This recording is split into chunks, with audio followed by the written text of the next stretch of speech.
কথা আর্টসে সকলকে স্বাগতম। তো চলো আজকে আমি একটা পান ডিজাইন নিয়ে এসেছি।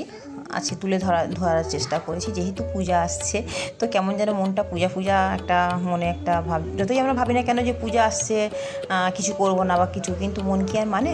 যাই হোক, অনেক দিন আমার ভিডিও দেওয়া হয়নি। নতুনদেরকে স্বাগত, আর যারা আমার সাবস্ক্রাইবার তাদের তো অবশ্যই অনেক ধন্যবাদ পাশে থাকার জন্য।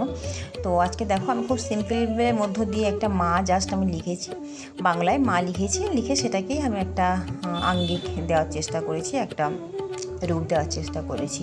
তো তোমরা এভাবে খুব সিম্পলভাবে একটা কীভাবে শিউলি ফুল বানানো যায় আমি সেটাই আজকে তুলে ধরার চেষ্টা করেছি। তো চলো দেখো, লাস্ট পর্যন্ত থাকো। আর হ্যাঁ, অবশ্যই যারা নতুন আসছো চ্যানেলটি সাবস্ক্রাইব করার রিকোয়েস্ট রইল, পাশে থাকা রিকোয়েস্ট রইল। আর কমেন্টে জানাবেন কেমন কি আপনারা চান। আমার অনেক দিন বন্ধ ছিল, সাথে আমার শরীরটা একটু খারাপ ছিল, তো সেই হিসাবে আমি কোনো ভিডিও বানিয়ে উঠতে পারিনি। আর এমনি ব্যস্ততার মধ্যে দিয়েও দিন যাচ্ছিলো। তো অনেক দিন পরে আমার মনে হলো যে না, আজকে না বানালে নয়। আমি ওই জন্য আজকের শিউলি ফুলের মধ্য দিয়ে মায়ের আগমনীর যে একটা ব্যাপার থাকে, সেই একটা মনের ধারণা থেকে আজকের আমি একটা ডিজাইন তোমাদের সামনে তুলে ধরার চেষ্টা করলাম। তো সবাই খুব ভালো থেকো, সবার পূজা খুব ভালো কাটুক এই আশাই রাখি। তো চলো দেখো লাস্ট পর্যন্ত। আশা অনেকটা হয়ে এসছে, একটু বাকি আছে। তো তোমরা দেখো, এভাবে আমার কথাগুলো শোনার জন্য এবং লাস্ট পর্যন্ত দেখার জন্য অজস্র ধন্যবাদ।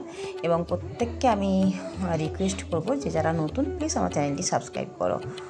আর তোমরা কেমন কি ডিজাইন দেখতে চাও অবশ্যই আমাকে একটা কমেন্টে জানিও, আমি অবশ্যই দেওয়ার চেষ্টা করবো। এভরিওয়ান বাই, খুব ভালো থেকো।